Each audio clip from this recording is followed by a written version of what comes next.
Assalomu alaykum.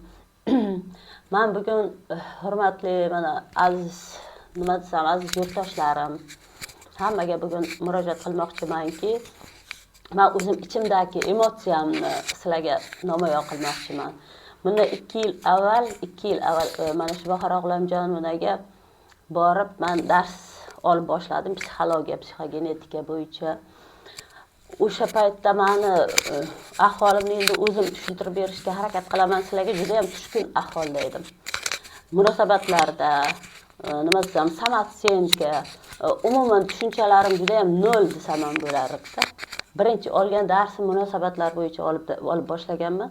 Munosabatlardan keyin masalan bir haftalardan keyin yo'q, o'sha kunni o'zida desam ham bo'ladi, o'sha kun o'zida xuddi kallam katta bo'lib qolganda tushunchalarim bir qanaqadir boshqacha.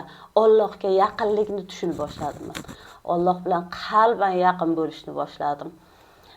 Shundan keyin men davom etib boshladim. O'zimda, ichimda, fikrimda, xayolimda faqat shug'ullanish bo'ldi. Chunki sababi o'zim o'zgardim, foydasini ko'rdim o'zimda. Birinchi bo'lib o'sha munosabatlar bo'yicha o'qib boshlagan bo'lsam, undan keyin o'zimda aybdorlik hissini topdim shu o'qishlarim davomida. Aybdorlik hissi menga yashashimga qanaqadir xalaqit berayotgan ekan. Mana shu aybdorlik hissini ustida ishlabman, yechimini topganimizdan keyin Bahor G'ulomjonova bilan juda ham yashashga ishtiyoqim boshqacha bo'lib qoldi. To'g'risi aytganimda, shu darslarni olib boshlaganimcha men har 2 oyda, 3 oyda qanaqadir tushkunlikka tushib, o'zimni qobig'imdan chiqa olmay qolardim. 2-3 kunlab yig'lardim, sababsiz yig'lardim.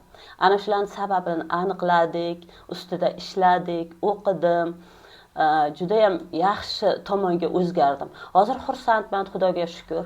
Hamma narsaga oddiy, yengil, juda chiroyli ahvolda qarayman. Har kun ertalab xursand bo'lib uyqudan turaman, xursand bo'lib ishga boraman. Avvallari ishga borishga ham qanaqadir majbur, orqamdan birov itarib borganday borib, faqat pul uchun, pul olish uchun ishga borib kelardim. Yo'q, hozir Xudoga shukr, shunaqa uchib qushday borib kelamanki, xursand holda ishlayman, xursand holda mana oyni o'tib ketganini bilmay qolaman. Ana shu uchun men hali ham o'qishda davom etyapman. Mana hozir yaqinda 10 kunlik kursini boshlab, mana 6-darsga keldim. Nasib bo'lsa, buni ham oxirigacha yetkazib qo'yaman. Mana shuni orqasidan men o'zim o'zgarganimdan keyin farzandim ham o'zgarib boshladi. Mana 16 yoshga qadam qo'ygan qizim shunaqa o'zgardiki, 2-3 oyda menga qarab, men unga hech qana bor, qo'y